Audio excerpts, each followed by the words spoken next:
Hello, everybody. Good morning, good evening, good night. I don't know where you are in the world. Um, Today, here, be moderating this debate. Julia Câmara, from Brazil, from an eco-socialist organization, part of PSOL, Party Socialism and Liberty in Brazil. And I'm also part and member of the Global Ecosocialist Network. Welcome, everybody, for this day, for this debate. First of all, before introducing our speakers and the debate itself, I'd like to talk a little bit more about GEN.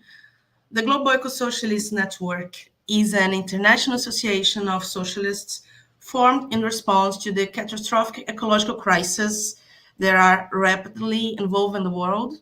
So we mean to connect socialists around the globe through an eco-socialist perspective. We believe that preventing total disaster and dealing with the already inevitable consequences is a challenge that can only be successfully met by overcoming the capitalist system. Now, today's debate is especially urgent due to the experience at the last COP28 in Dubai, which was highly controversial because of the host, the United Arab Emirates, one of the world's top 10 oil producers. And additionally to that, the president of the climate summit was the head of the state oil company. So this has brought even more attention to the subsequent COPs. For those who are not familiar, the COPs are the Conference of the Parties and have been held annually by the United Nations since 1994 to theoretically prevent through actions dangerous human interventions in the global climate system. They are composed of representatives of the member states of the convention and observers. Well, right before the COP28 in Dubai, Bill McKibben shared an alarming graph showing that for the first time, global surface temperatures temporarily rose by 2 degrees Celsius compared to the pre-industrial levels. So, and before that, the World Meteorological Organization had already reported a 66% likelihood of exceeding the 1.5 degrees Celsius threshold in the last 1 year between 2023 and 2027. Of course, capitalist governments are far from achieving the drastic reductions in GHG emissions and carbon drawdown necessary to prevent this temporary rise from becoming the norm.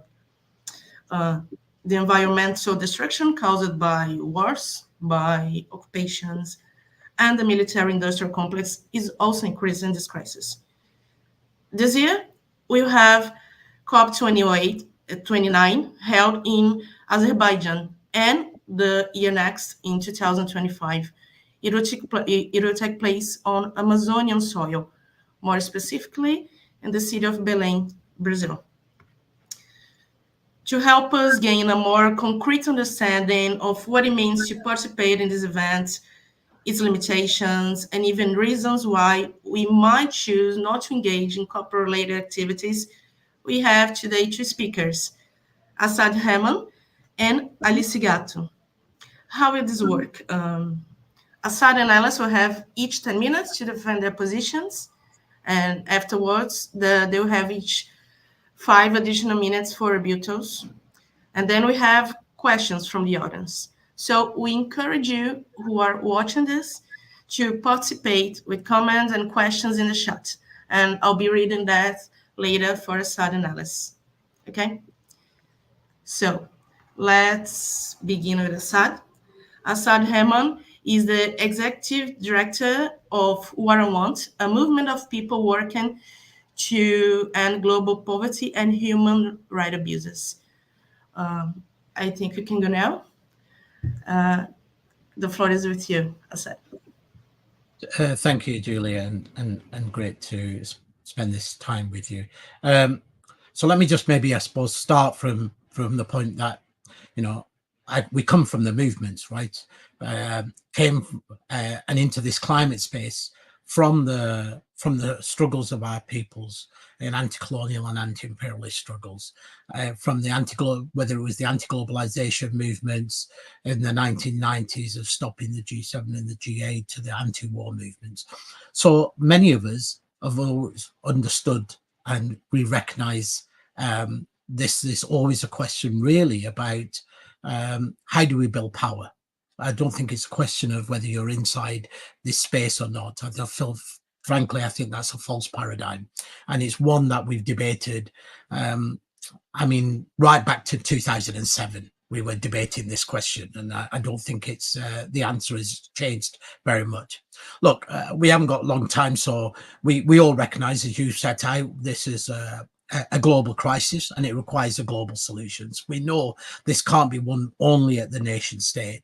Many of us categorise that the COP is ultimately a struggle of empire and the periphery, and it's less about climate. It's always been more about political economy, but it's where very, very important frames for us about the idea of that the only solution to the climate crisis will require a shared response, and you could boil that down to regulation, that it requires the repayment of climate debt, that the importance of equity, all of these matters.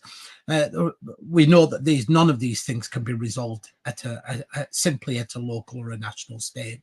And I think we also come into this with eyes wide open. Look, every single space we operate within is contested, whether that's at a local, a national, regional, or global level. We are sophisticated people coming from our movements, always understanding that we make tactical interventions. We don't ignore the state.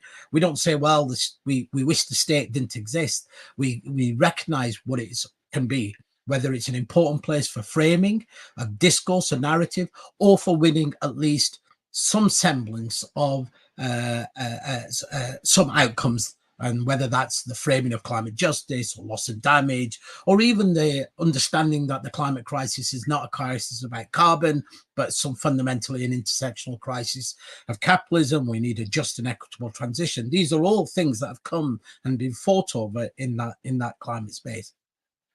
And I think we should also be honest. We are losing. And as I said, I think the real question should be about how do we build power, because clearly our power doesn't match their power.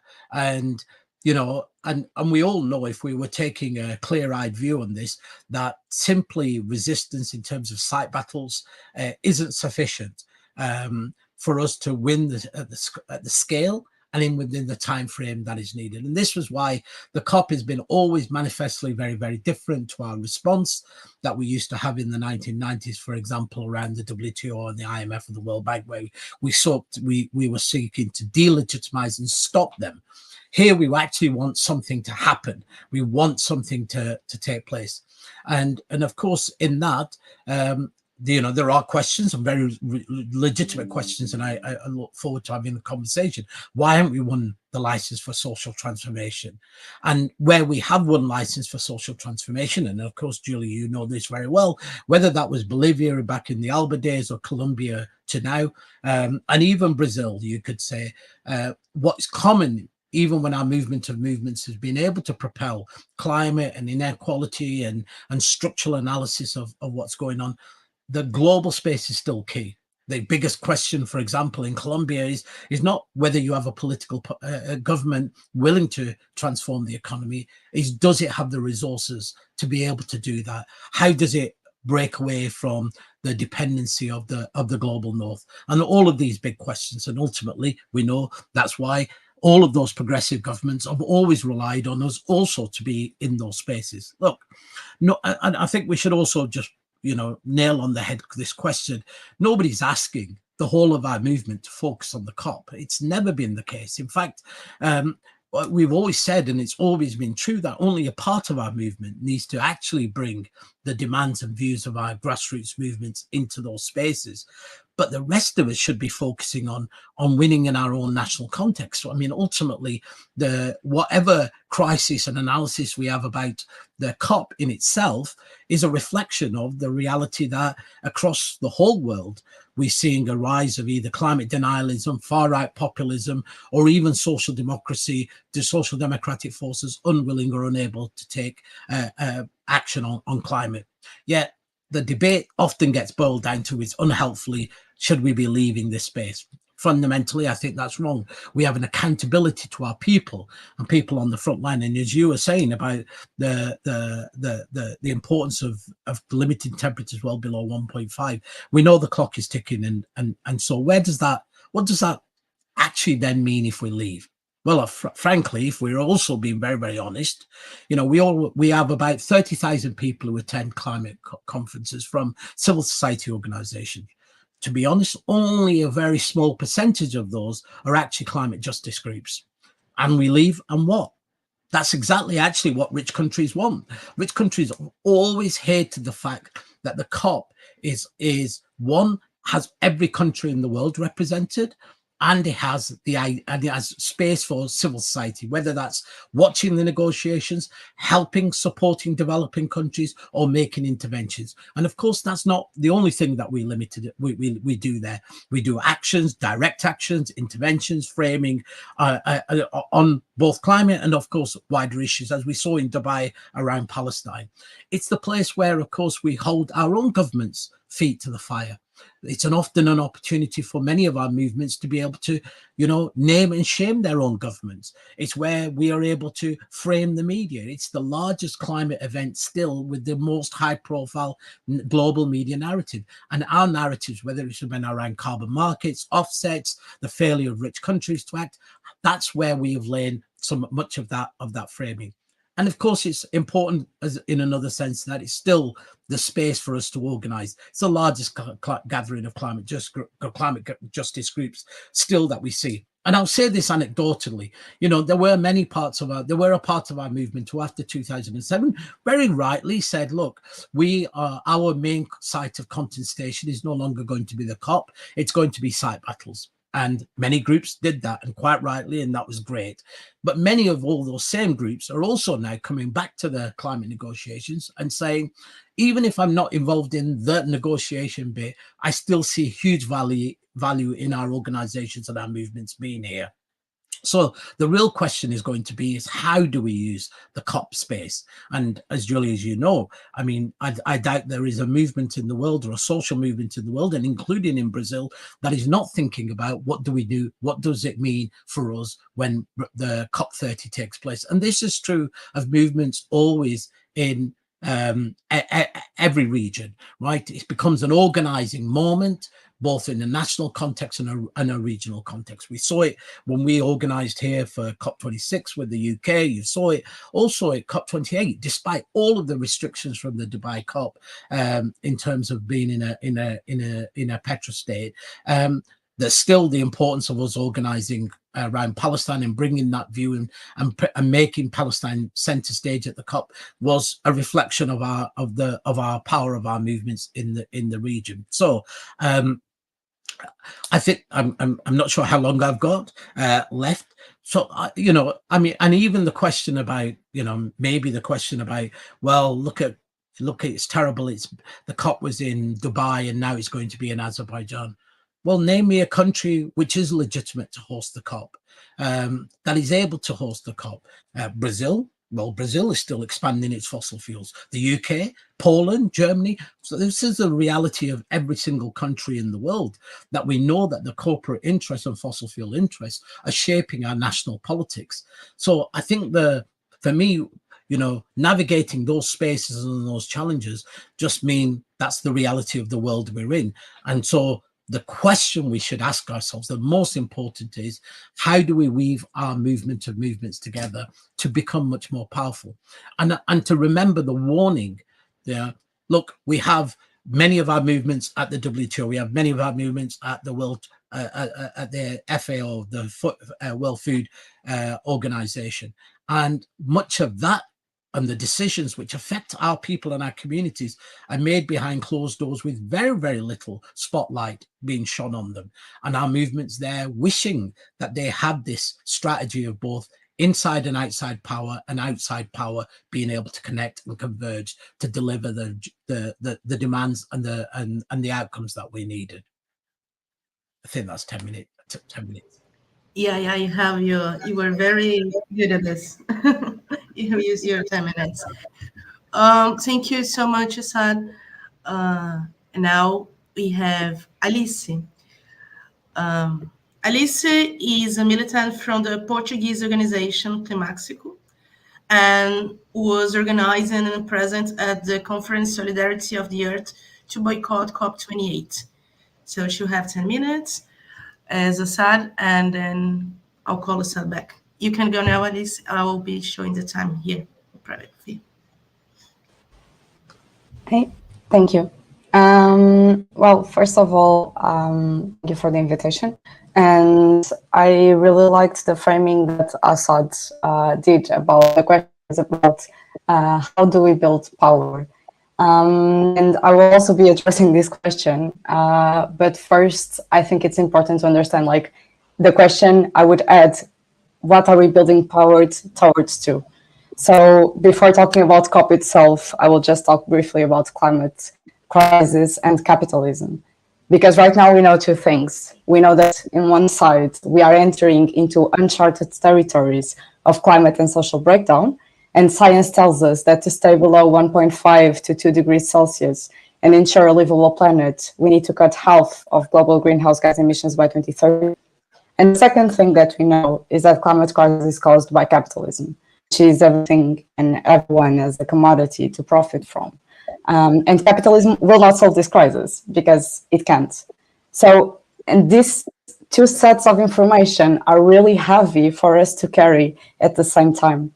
A lot of times we see groups and militants only holding on to one of them. We hear climate groups that are more from the climate justice perspective saying that we don't have time to change the system because the urgency of the climate crisis requires us to focus on mitigation or at least adaptation within the current system. And we also hear groups that are more from the left anti-capitalist background saying that we cannot rush system change because the material conditions for revolution aren't there. And they often are forgetting about the very materialist basis of the climate crisis. So holding both of these sets of information tells that we need to dismantle capitalism by 2030. And that's what we believe that we need to build power towards. Because it will be impossible to mitigate and to adapt, ensuring a livable world within capitalism. And because without solving the climate crisis within the climate deadlines, there is no perspective for social justice for anyone. So this goal of system change by 2030 is how every group should design their strategies, including the strategies around COP. The point is not to be right, as Asad said. The point is to build power towards this goal, I believe.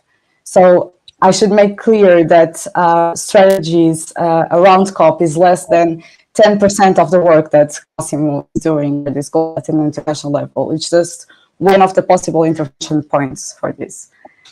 So with this in mind, I will now talk about COP itself. So no conference that gathers the current world governments and fossil fuel lobbyists will lead us close to abolish capitalism by 2030. Because the rule is to maintain capitalism despite of the climate crisis and even profiting from it. And this is why, after almost 30 COPs, we continue to live in climate crisis and there's never any compatible commitment with climate justice as a result of COPs. So COP is a criminal conference about how to keep profiting despite the millions of deaths and the destruction of everything around us. Deciding how to split territories and people to exploit them and to decide the next neo-colonialist projects, painting them green. And the major thing here is it is designed to do this without people rebelling against crime against humanity. People to believe that the world leaders are worried about the issue, are doing all they can, allowing even the voices and protests of the social movements inside COP and around COP. So conferences like COP are what is standing in the middle of us and this victory, not a mechanism for this victory. So going to COP or pressuring governments is helping them to maintain the illusion that we can hope anything from them, from these conferences orchestrated by the capitalist elite that wants to fight from death. So we need to design strategies about how society will stop looking at governments, companies, and institutions that sustain capitalism as the solution, and how can we weaken them and strengthen the climate justice, or if you prefer, eco-socialist movement. And this is the important strategy about how to build power, because we are entering into uncharted territory of climate and social collapse, but we are holding on to familiar habits and strategies. We are doing the same thing over and over again and expecting different results. After almost 30 COPs, after all the records of temperatures, extreme weather events, greenhouse gas emissions, how can we continue to allow this event that is older than me to take place? I would like to do a different statement, which is that COP is not failing. And this is something that we hear a lot. COP is not failing. It's successfully maintaining capitalism, fossil fuel industry, colonialism, and greenwashing. We are the ones that are failing, as Asad also said. And continuing to talk about COP in any ways that isn't about how we will delegitimize it or stop it in an effective way, we are working to prevent a true revolt against governments and companies that gather together at an international level every year to discuss how to keep profiting while boiling up our planet. And I would also like to make clear, and I think that this was also pointed out, that boycotting or attacking COP is never for us about COP itself. It's not about thinking that COP or the main plans to assassinate us will change if the movement stops going there, or even if COP ceases to exist. The legitimizing, which can be boycotting, attacking, or paralyzing COP effectively, is about changing the movement and society's beliefs.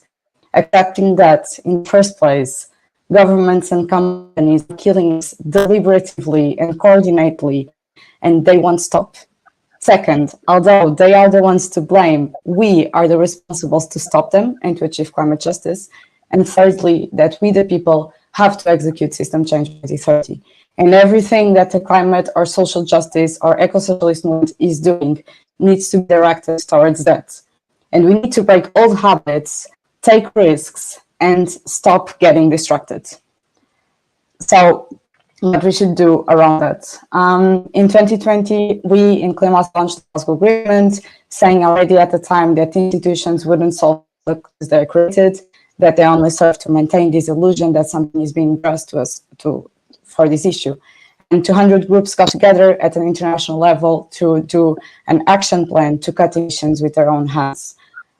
Last year, the organizations organized the Earth Social Conference, and about 100 organizations and militants got together in Colombia, knowing that we can't wait for governments and corporations to solve this crisis and to do plans compatible with solving this crisis. So we boycotted COP28, also that we didn't pressure them.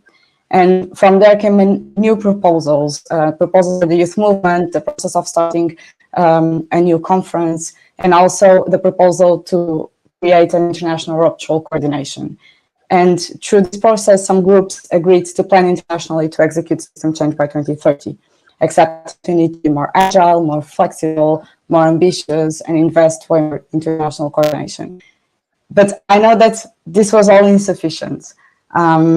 And although it was a step forward, these proposals will continue to be insufficient if we do not believe and invest in our capacity to really achieve what we are saying for decades now that needs to happen.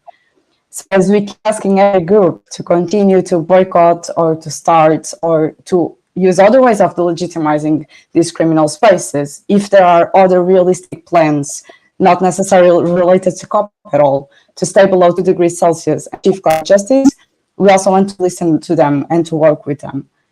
But the question is that at all the moments, we need to ask ourselves if the current plans that our organizations and our movement has worked, would we be able to dismantle capitalism, solve the climate crisis, and achieve climate justice?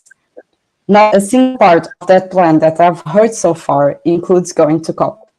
So are we going to keep doing the same things as always that has led us to the warmest year on record? Or as we step into uncharted territory, are we going to act accordingly, break with our old habits, and have the ambition to? So when do we dare to be stronger than the capitalist system and show to everyone that alternatives to stop climate collapse exists and lies with us, the movement, and not with the ones that are assassinating us? Thank you so much, Alice. Now we have some time for Asad to say a few words and thoughts about Alice's presentation. And of course, Alice will have 5 minutes too, right after Asad. We still have room for questions.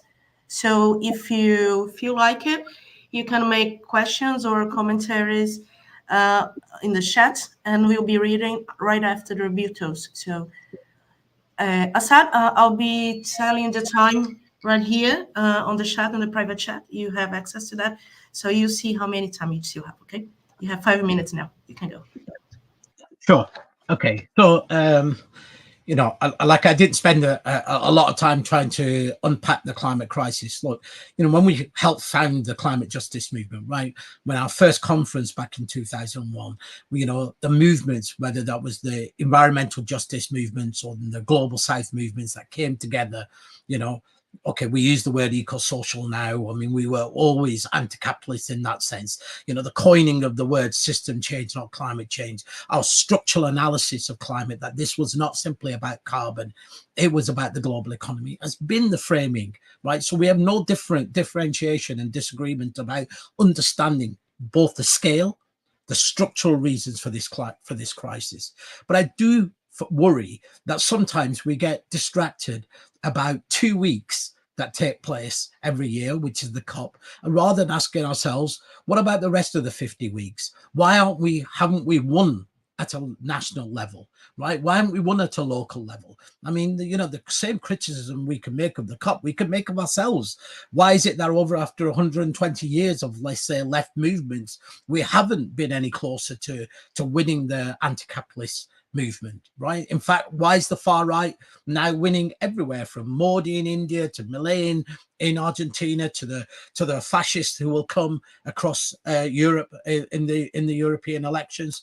The reality is, that's why I say it's a much more different question that I think we should be asking. But look, the question about, you know, the climate, we always understood this is not simply about looking at climate in its isolation. It's about looking at inequality, planetary limits. It's about understanding systems. And for those of us, you know, we very much understand that that's racialized capitalism, right? But I want to just even put in terms of on the solutions agenda, right? Look, we have fought long and hard over many, many decades for many, many different issues. And you could say we've seen a rollback and a defeat, whether it's around workers' rights, the right of the global commons, public services, the failure around the global financial architecture, whether debt, trade, tax. But there are spaces, even in the COP now, where, for example, the conversation about just and equitable transition is allowing us to have that fight again, the right of everybody to be able to live with dignity. And we have a responsibility as movements to think about also about the resilience of our people and our communities on the front line. So, you know, the idea that people are thinking only about mitigation or adaptation, etc., no, that's strands within the negotiations. We come at it with a much more informed and deeper political analysis. Many of our movements who are in and fighting at this understand that, and they fight both at their national level with their own governments, but also understand that at the global level, this is a fight between the global north and the global south. And the question is, you know, even if we have won, if our movements were so powerful that they were able to win at a national level, we would require something like the COP to be able to deliver the global outcomes that we want, because of course we know there's these global solutions. So it's not the space, And it's not the fact that it happens that is the real question. I think the question goes back to, why is it we're weaker than the other side? And if people think that that is simply a question about whether we boycott or don't boycott, I think you're wasting your time. Fine. Just want to spend time, power, resources on delegitimizing the COP when there is the far right and the climate denialists who want to delegitimize the climate space. That's up to you. I want to spend more time thinking about actually how do we build a movement of movements? How does that articulate a shared vision of a story? And what are the demands that are able to connect our movements, whether it's our labor movement, racial justice, economic justice, social justice, climate movements together? And what are the interventions we need to make? How are they coordinated? And in what spaces? And where do we use our forces and our power? Look, you know, when I first got involved even in terms of climate negotiations, you know, I kept always used to say, I'm a reluctant environmentalist, right? I don't come to this space from an environmental lens. I come from it from a racial and social justice lens.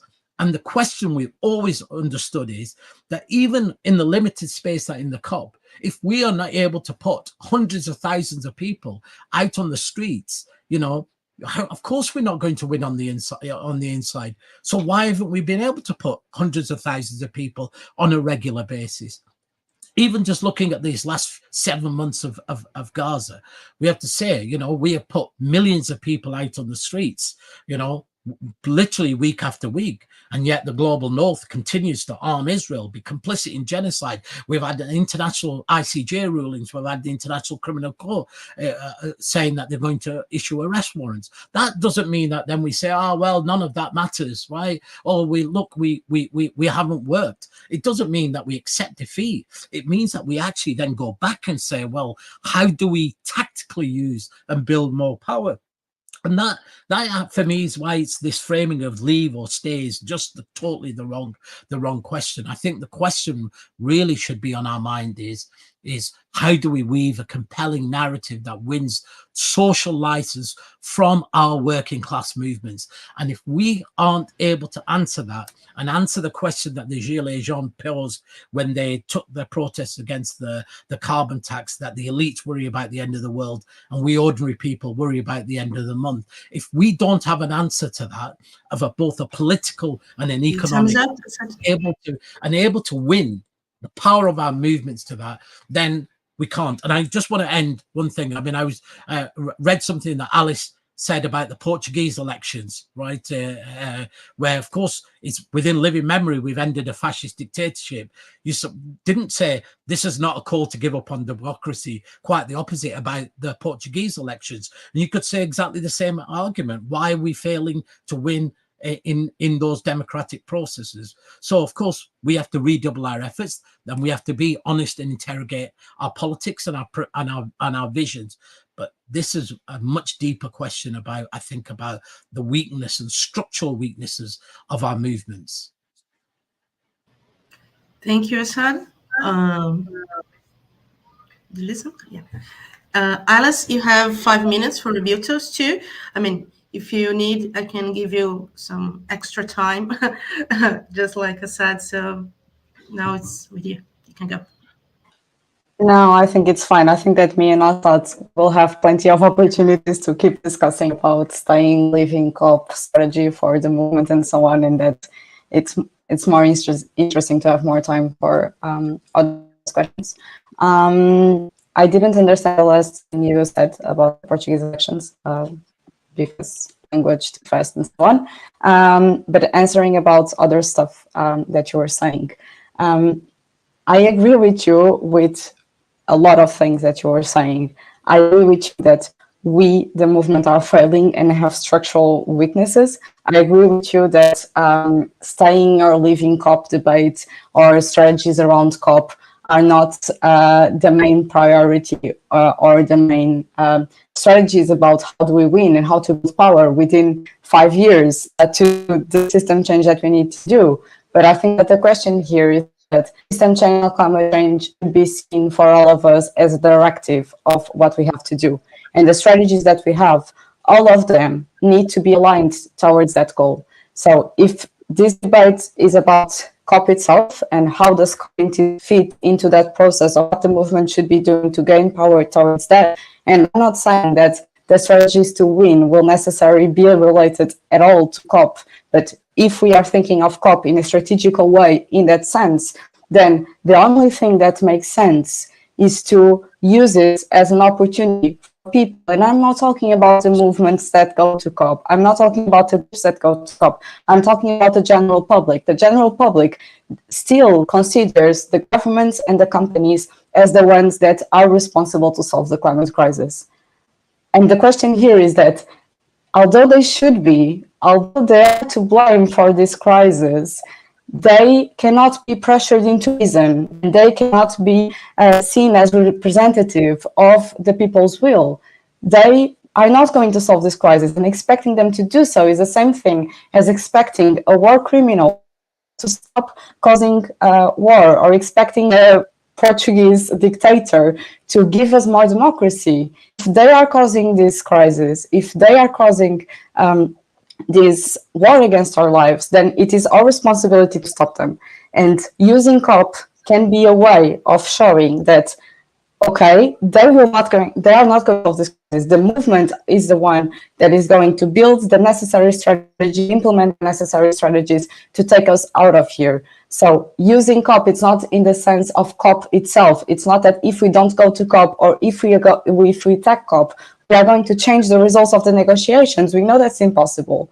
We know we are going to change the results of the negotiations that happen in the context of the capitalist system. The only thing that we can do around COP is to show that they are not going to do it. They are not going to solve this crisis. We are the ones that need to do it. And we, the Ecosocialist movement or the climate justice movement, are the ones that can implement the necessary strategies. And of course, then we could have a whole different debate about what are the necessary coordination, what are the necessary strategies that all of us needs to be doing, what's the intentional strategical thinking around what are the strategies that need to be taking place that are not about COP, but about COP itself. The only way that we can build power is not to play within a game that we were never supposed to win. We are never supposed to have meaningful victories out of them, as we haven't been for more than 3 decades.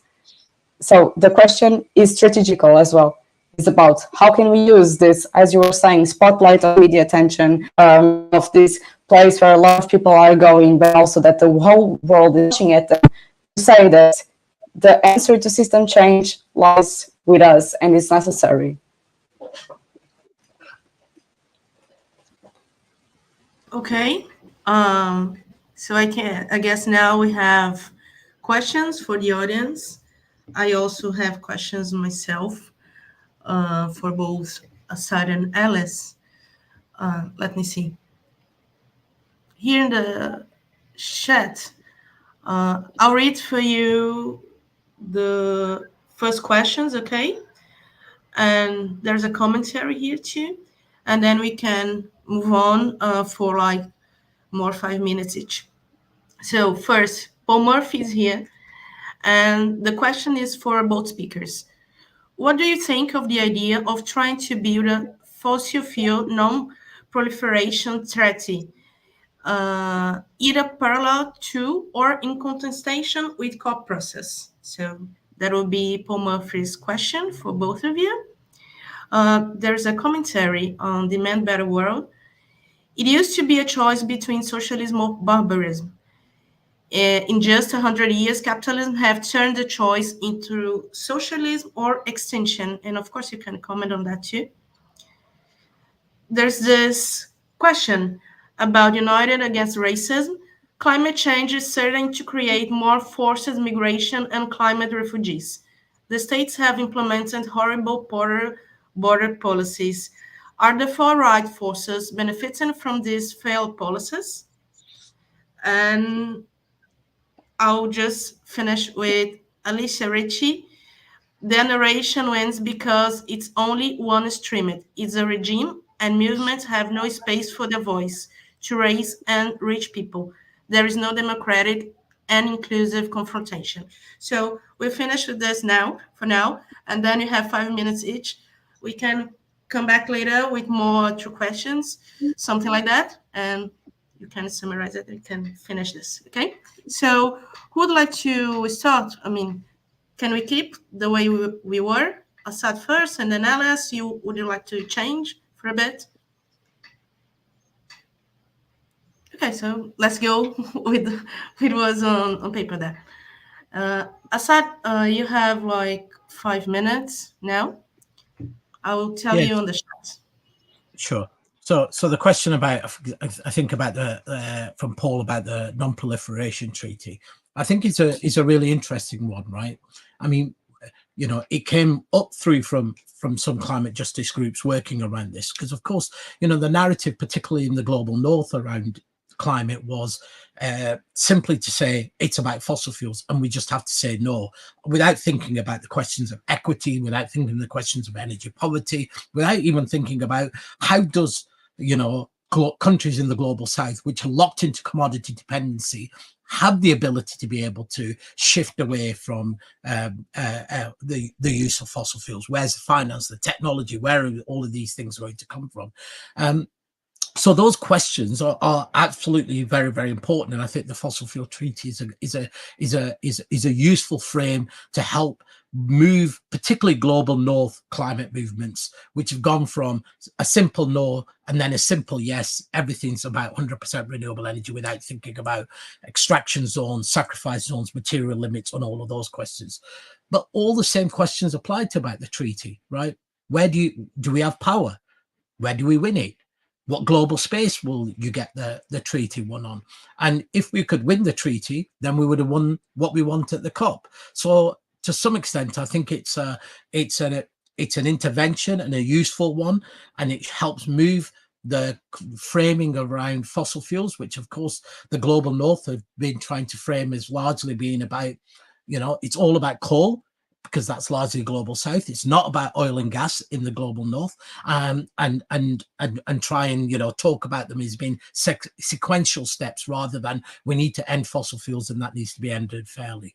And I would differ one point with Alison, particularly on the COP. Look, you know, of course we've always understood about the need for a defensive strategy in the COP, and you could say, you know, that's been an important role, that we've tried to slow down and stop some of the worst things happening whilst we build power on the outside. But simply to say that it's like being meaningless, you know, look, you know, the climate justice movement was the one that raised the demand for temperatures to below 1 degree, which we lost. But we were the ones to say 1.5 to barely stay alive. We shifted that narrative from 2 degrees. We slowed and stopped carbon markets for like 15 years, which would be devastating for our movements and our communities on the front lines. We won demands around loss and damage. Now, even just the acceptance that there is idea of loss and damage, and that rich countries like the United States have to pay, even that in itself, I think, is an important political victory, as is, I think, the questions and discussions around just transition, which are fundamentally, I think, one of the most important conversations for the eco-socialist movement. Look, on the socialism and barbarism question, of course, that's why none of us only spend, you know, we spend only a small part of our time in thinking about the COP. You know, just recently, as War on Want with our movements, we had a global convergence of all the major social movements around a just and equitable transition, bringing together global trade unions, grassroots movements, frontline communities, indigenous movements, economic justice and climate justice groups, to really ponder, what does it mean for the global south to de-link? How do you weave together a set of demands? What is our anti-imperialist story for this moment? How do we become greater than the individual sum parts? And those are all parts of an important work that we need to do. And I think on the question about you know, democrat, you know, politicians and democracy at the COP, you know, as I said, the space merely reflects the same reality. Our politicians are the ones we elect at national level. They're the ones that then go.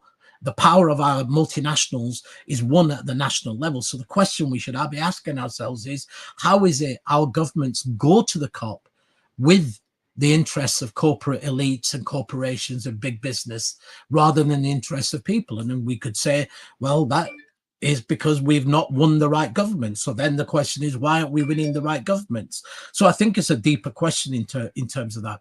I think the question, and I'm really skirting through all of these. I think the question from the United Against Racism about migration and climate is a really, really critical one. Because if you look at the rise of the far right, I mean, I think for some time, I think many people thought about the far right as being climate denialists and only climate denialists. In fact, I think they're much more sophisticated and are able to use and are using the question of climate migration as to further their walls and fences narrative. In fact, often they say, yes, we are heading towards a 2-degree world. Look, hundreds of millions, if not billions of people are going to be on the move. That's why we have to look out for ourselves. And you saw that reflected even with Joseph Borrell's comments from last year, where he talked about Europe being a garden, and outside of the garden is the jungle, and the jungle is trying to come into Europe, and Europe needs to be a gardener to go out into that garden. This is the same narrative that we know, of course, of being in terms of colonialism. How do we counter that? How do we counter the narrative of, like, yes, people have a right to move, but they also have a right to stay. And that fundamental right to stay requires things like public services, social protection, and living wages. They're the same fights as our fights of working class people in the global north. How do you connect those two fights? So it's not about you should do something in charity, but actually we rebuild a global class consciousness for fighting around some fundamental demands. Our fight has to become global, and it has to be beyond our nation state. And I think one of the failures of the left, and particularly the European left, has been this retreat into the nation state over the last 20, 30 years. You could say internationalism has largely died for it, apart from some small bits around climate and now, of course, around Palestine. I don't know if that's my 5 minutes over. Yeah, it's over, but you can talk later. I mean, after Alice, we have more time if you can summarize it. Is that okay? Sure. Okay, so Alice, you have 5 minutes now. You can go. Yeah, these are a lot of questions. In terms of the fossil fuel non-proliferation treaty, I think it's a really interesting experimentation. But the problem is, I think that it was already pointed out, is that it's possible to implement the fossil fuel non-proliferation treaty at a relevant level within the current system, because capitalism needs to exploit more territories, more fossil fuel for profit accumulation. So the only possible win a fossil fuel non-proliferation treaty would be to dismantle capitalism. So the question is more about how to do that. But I think that it's still an interesting narrative experimentation, and it's still an interesting intervention point. As well, it is the processes that were happening with the Glasgow Agreement about what necessarily is the to-do list that we need to have in terms of how to cut emissions with our own hands, or at the same time, the process that is now trying to be developed with the FOSPA that will happen in Bolivia about people's agreements in the sense of what needs to happen. But the question, as I was also saying, is then how to make it true. And how to make it possible to happen and to be meaningful, which is something that will not happen within capitalism. And I do think that the question of socialism, or barbarism is relevant. Of course, we can say that it's not barbarism, it's extinction. I think that the goal of the sentence is the same.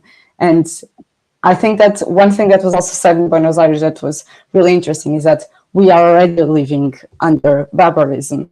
We've seen what happened in Rio Grande do Sul, in Brazil, what happened in Pakistan in 2022. What's happening all over the world is the barbarism.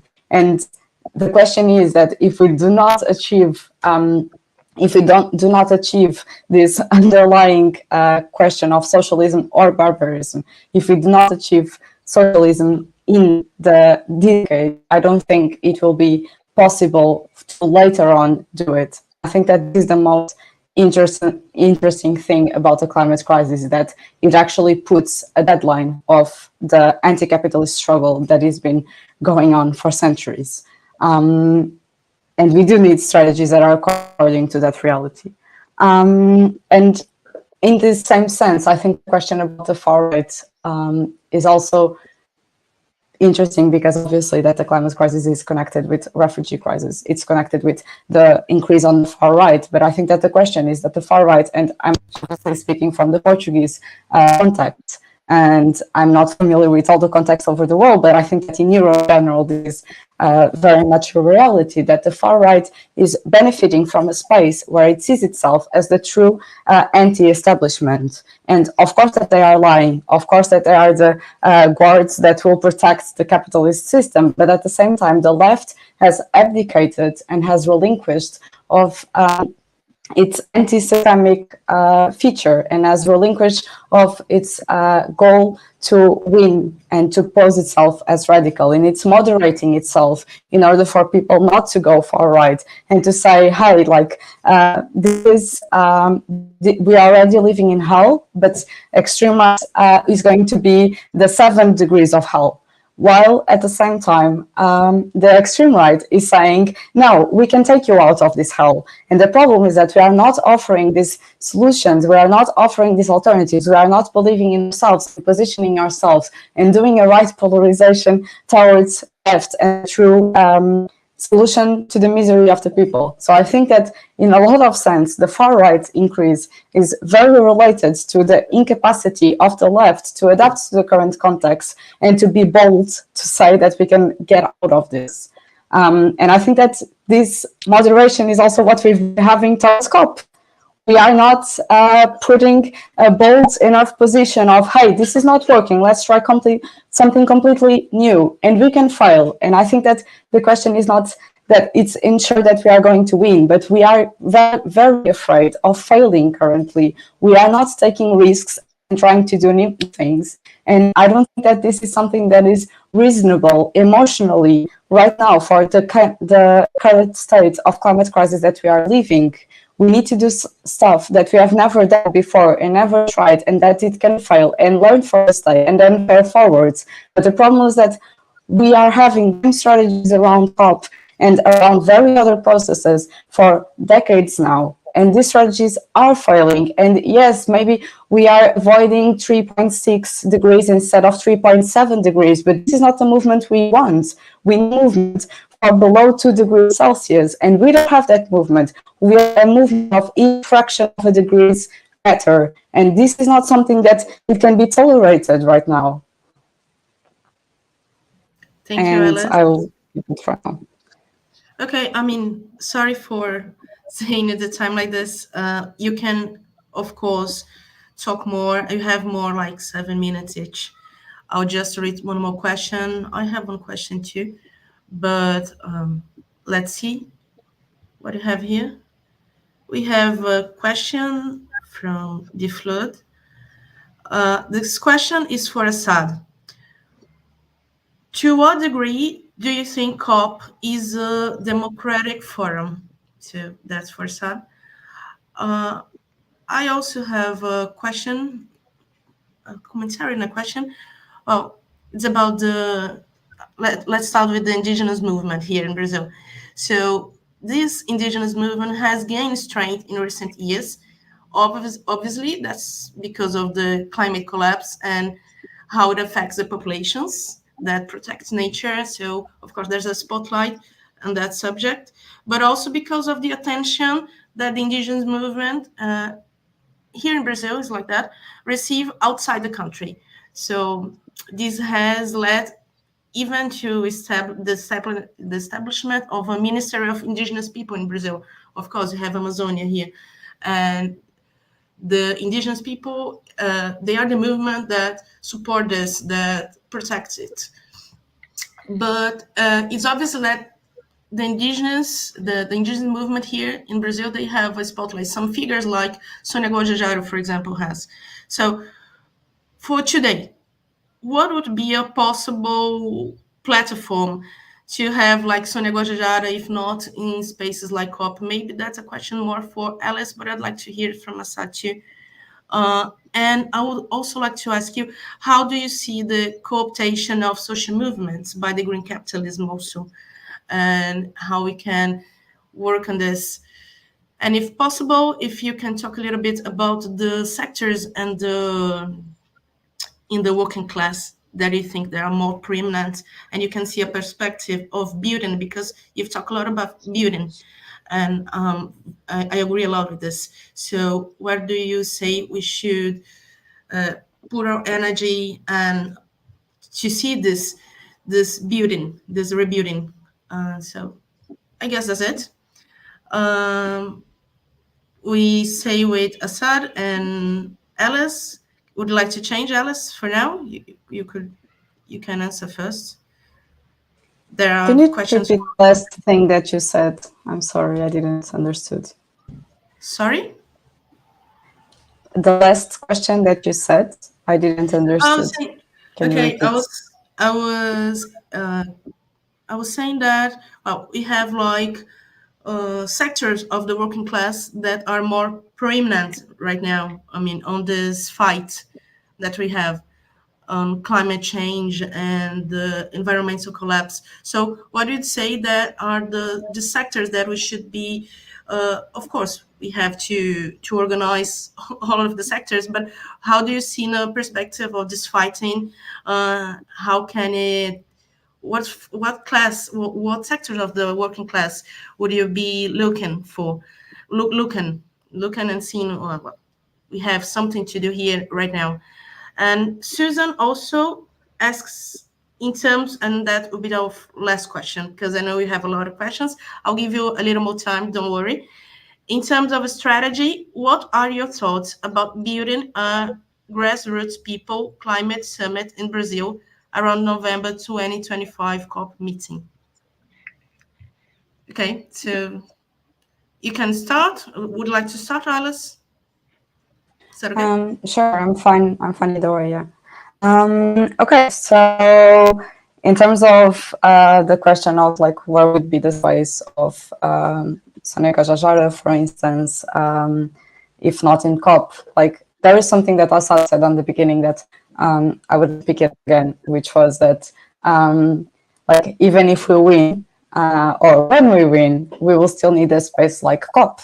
For international coordination. And we know that climate crisis is not going to go away even if we are able to limit temperatures to 1.5 to 2 degrees Celsius. And I do agree with that 100%. Like, I don't think that the problem is international conferences. I don't think that the problem is even the UN as such. I think that they are serving right now the current system, global system that we are living in, which does not mean that these institutions or this functioning of the institutions will not continue, will not be relevant, even if needed to be adapted when we win, when the dominant system is not the capitalist system. So in that sense, like, I think on this part, like, this is an answer, but until then, I think that we need like all the that we can and all the influential people that we have that are aligned with the necessity for stay below 2 degrees and aligned with the movement for 1.5 degrees to delegitimize this institution. There have been walkouts of COP. There have been plans to truly block and confront COP when it was the COP in Paris. And these are all things that have been around. These are debates that are going on in the movement for decades and have never materialized. So we actually do not know their true potential if we truly invest in it. So this would be, when we're organizing the social class, I would say that a space for Naomi Klein, Soneca Jajara, all very influential figures of the movement with a lot of power and with the true belief of achieving climate justice would be to give a chance to the organization of the movement and to give a chance to the idea that COP will solve this crisis and to show and pass that message to the general public. In terms of like what are the sectors of the working class that needs to be rebelling, or what are the revolutionary subjects right now of the sectors of the working class that should be organized, I think that there's no universal answer for it. Like, a revolutionary subject is defined by sectors that are organized to do a revolution. So currently, I don't know which sectors there are in terms of these in different countries. I think that in different countries you have different working class sectors that will be more predominant organizing this revolution. I don't think there will be any universal answer for that. I think that all the working class sectors and all the working class needs to be aligned towards that goal, and which will be, we will only know after it happened, like, okay, these were the ones that were more predominant. I don't think that we can anticipate that before. Like, everyone from the working class that is organizing to take down capitalism should be doing so. And I don't, let me see, in terms of strategy, what are your thoughts about building a grassroots people climate summit in Brazil around the November 2025 COP meeting? I think that will depend a lot. I think that depends a lot in terms of what are the processes right now taking place in Brazil, because I know there are different proposals that are emerging. I think there's a proposal for a counter conference. There's a proposal for going to COP. I think that this answer depends to how will all of these different processes evolve. I know that there is the idea of doing the second Ecosocial Latin America conference around COP. And I think that if this is in a space that it's not COP and that is saying, hey, we have the answer and we're going to build the answer and we are going to embrace our responsibility to do so, I think that's great. And if it's like parallel summits, I think it's fine. I don't think it needs necessarily to be like that. But if there was the possibility and the true energy around organizing a parallel summit that is not pointing to world leaders as a solution to the climate crisis, I think that will be way better than a proposal of going to COP, of course. Thank you, Alice. Asad, you can go. I mean, obviously, look on the is the COP a democratic forum? I mean, there's a wider discussion to add. What is democracy, right? So we accept that, you know, we have a bourgeois definition of what democracy is at the moment. Is it true that the COP is more democratic than other global spaces? Probably. I mean, you have, if we were going to come together and say, what do we need for a global solution, we'd say, well, we need a space where every government is represented equally, so they all have a seat at the table. Or we need a place where we as civil society can also be present, so it's open and transparent. It doesn't take place behind closed doors. You know what? We should also make sure that it moves around, so it isn't in a global north capital in some like Geneva or New York, because that gives us an ability of our movements to be able to build and demonstrate their power around it. Well, the COP does all of those things. So as I said, it's not, for me, it's not necessarily the institution, the structural. It's always a question of like, well, even if you have that, are they saying the democratic will of our people? Well, that is a wider question about why aren't we won the democratic mandates in places to be able to do that. And so tactical questions around walkouts and people plenaries and sit downs and sit outs, we've done all of those, right? I mean, I think the question fundamentally always is, even on like around the COP, is, you know, you can only use your power when you have power. And in thinking, being like imagining we've got some sort of like huge movement or army out there of movements willing to do X or Y, I think it's just not factually correct. We are not able, even in 2 weeks of a COP, for example, to put 100,000 people day in, day out outside of a COP. We're not able to do that. That is for many, many different reasons. So we should understand what those reasons are. And therefore, the question around the Brazil People Summit, look, you know, we've always had people summits, right? Around the COPs, and they've been really, really important because they are a place where we both distill our ideas, our movements begin to converge together.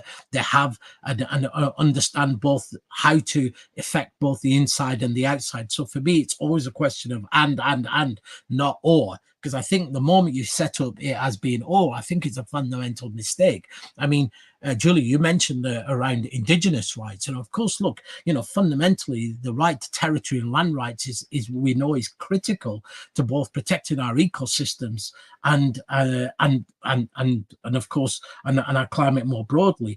Look, but we know that even within the indigenous movements now, you have a divide, right, between those who are accepting the framing of carbon markets and offsets and saying, well, that's the only money on the table, and those that are rejecting. So we know that, you know, green capitalism, of course, and the role of the private sector and financialization is what the capitalist system is offering as the solution. And absolutely it's going to lead us to even more barbarism. So how do we counter that, right? What is the vision that we're able to do that? And I think understanding, like, you know, why is the working class move to far right? I mean, Julie, you could tell us much more, right? Why is it that Brazil voted for Bolsonaro and that the most popular leader on the left was only able to barely scrape through and win against Bolsonaro, despite how mad and inept that they were? How is it that, you know, that's the reality in which we are at this moment? And so, you know, the questions about, you know, understanding how, for example, for the working class, the social compact of the North is broken. How actually, you know, the construct of capitalism, you know, allowed the workers in the global North, yes, to be oppressed, exploited, but also to create a hierarchy of labor between the global North and the global South. But now then there's structural adjustment programs of the 60s and 70s, which neoliberalism destroyed our economies in the global South, is now being revisited now on the global North. Now, of course, that's led to, you know, the cost of living crisis, people being able to make ends meet, unable to feed their families.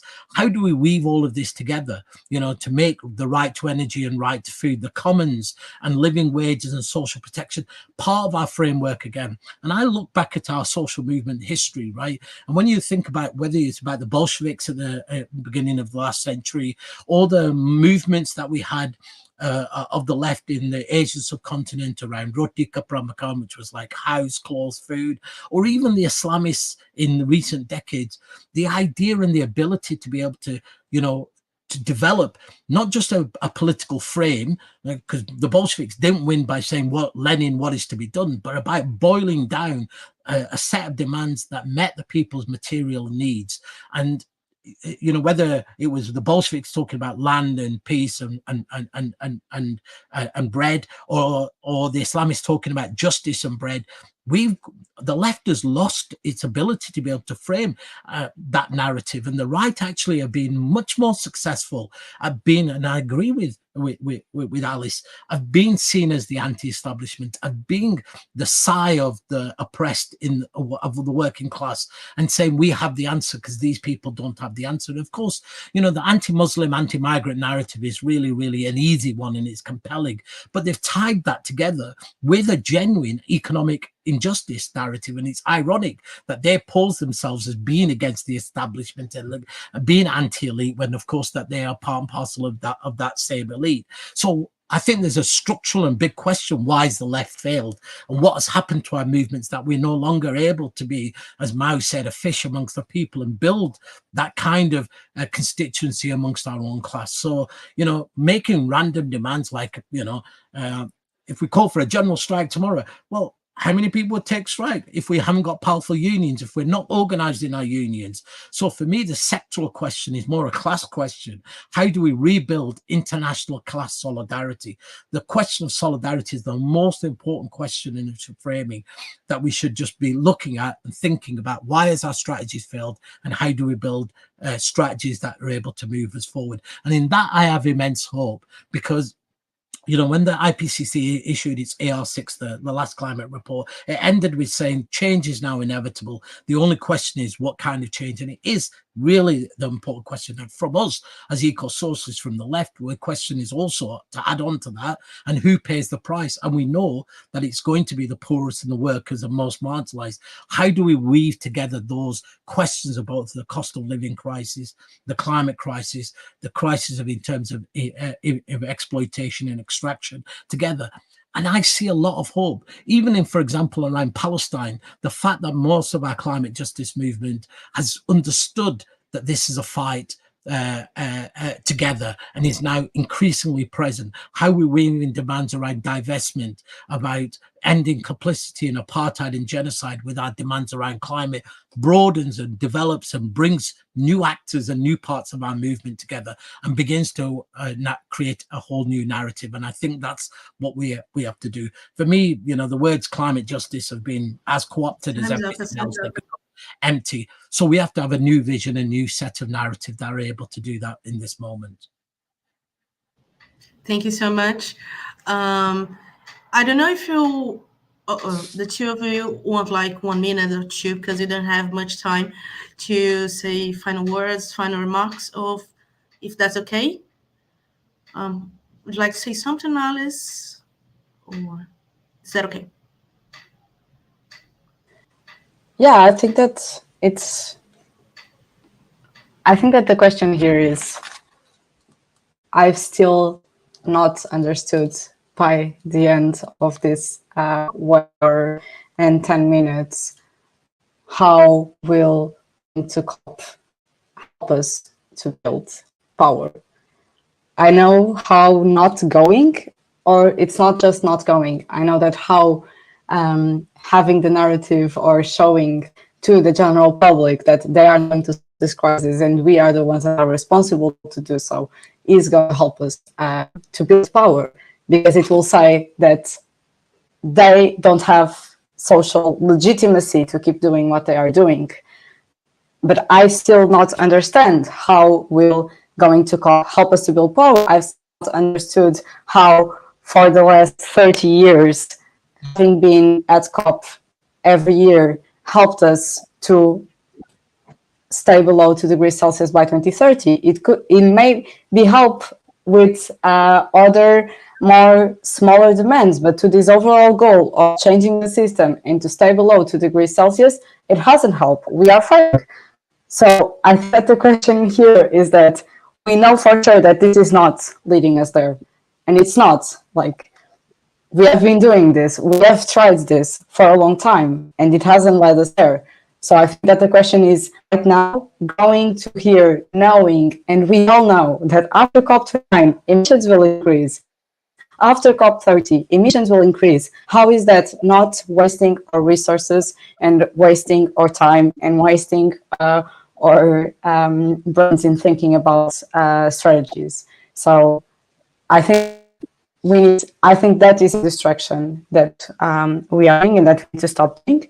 And I also think that we need to start thinking in bigger terms of victory. And yes, we don't have the power yet that we need, but the question is that how are we going to build that power? And if the question is how are we going to build that power, then we have to try things that we have tried before.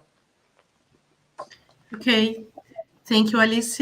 Asad, would you like to have like 1 or 2 minutes?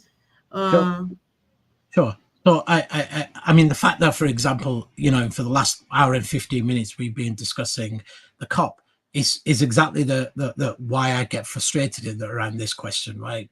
Rather than what are we discussing about that important question, which I do think we are all agreed on. How do we build power? And we have to build power by moving away from, I think, unhelpful framings of no, no, no, which is largely what the climate movement has been, to what is our yes? What is the vision of the world that we can articulate that builds that power? And then and we all know the way to build power is not just an abstract power, it's to have fights. And where do we fight? And at what place, and who fights with us? And so, as I go back to, for me, the COP is a place of contestation, and we do that and we have a fight. So I think it's not necessarily a helpful place to frame that conversation like this, because I think we've done it for the last whatever X amount of years. And if we're simply saying, well, the COP has failed to deliver what we wanted for the last 30 years, that same accusation could be delivered at every one of our movements, engaging with at local and national level for everything we do. Why have we failed? Why have we failed? Why haven't we won what we want to at a national level? So we never give up, right? That's the point. We don't give up. We accept and we understand and we analyze what are our weaknesses, and we build in terms of how to address those weaknesses and build towards our strength. And I would say, you know, look, 20 years ago, the climate justice movement, you could count it on one hand. When we set up the climate justice now, it was able to meet under a tree. There were that few people. Now, when you say climate justice, we have a whole array of whole new networks and movements that would all fall under that banner. That is victories that we've done. The understanding now of people understanding that it's more structural, that's a victory, right? We're no longer, even the mainstream is no longer able to say that it's simply about carbon, or this is simply about elite advocacy. Everybody, even like what I would call the established NGOs, all recognize now that the question is also about building power and movement building. Those are victories that we have as the climate justice movement delivered. So I think we should be focusing on our strengths, and I'm focusing on where we have convergence and thinking about the next 2 years particularly, and thinking about how we build that arc and where we fight, because it's not just about the climate fight. If you're thinking about this moment, just the climate, they've got a UN summit of the futures, they've got financing for development, they're talking about the WHO, about the pandemic treaty, all things that are relevant. If you can't lift intellectual property rights on the COVID vaccine, how are we going to lift intellectual property rights on the technologies to allow countries to transition? If we're unable to deliver climate finance at the scale and the speed that's needed, well, then the answer will be what the capitalists say, that the only answer is the private sector and open up your markets. We have to answer this question and answer it in a compelling way, and not be about talking about less, but talking about better. How do we build that vision that people can see themselves in, that isn't a technical fight around carbon or temperature levels or anything like that, but it's a fundamental vision going back to that point about barbarism and capitalism that actually gives people the hope. And that's why much of our movement now talks about how do we build both the right to live with dignity for everyone, but also at the same time recognizing the reality of the climate impacts means we have to build resilience of our communities, particularly for a 2.5, and even a 3-degree world. Well, thank you so much, Alice and Asad, for being here today in this debate, such a rich debate. And I'm sure we could propose other formats and keep on this discussion. And it will be great to have you too participating somehow. So thank you all for this. And thank you for all who have been watching this debate, for the commentaries and for the questions. And well, I mean, thank you all the audience. We'll be having more debates like this, and we'll let you know. I would like just to make some final commentaries about Jen. So we invite you, socialists from all around the world, to become members of Jen, and the socialist organizations to affiliate with us. We would like to emphasize that we are simply a network. Members, existing parties, groups, or campaigns are all welcome to join, and socialist organizations are invited to affiliate without any restrictions or limitations on their current activities. We are socialists, but we are not controlled by a committee or committed to any particular socialist party or tendency. So if you're interested in joining Jen, you can visit our website. It's www.global-ecosocialistnetwork.net, and there you find the join us section. And we are also on Facebook and Twitter. So hope to see all of you again. Thank you so much once more for this discussion, for this debate, and hope to see you all. Always a pleasure to spend time with all of you. Bye-bye.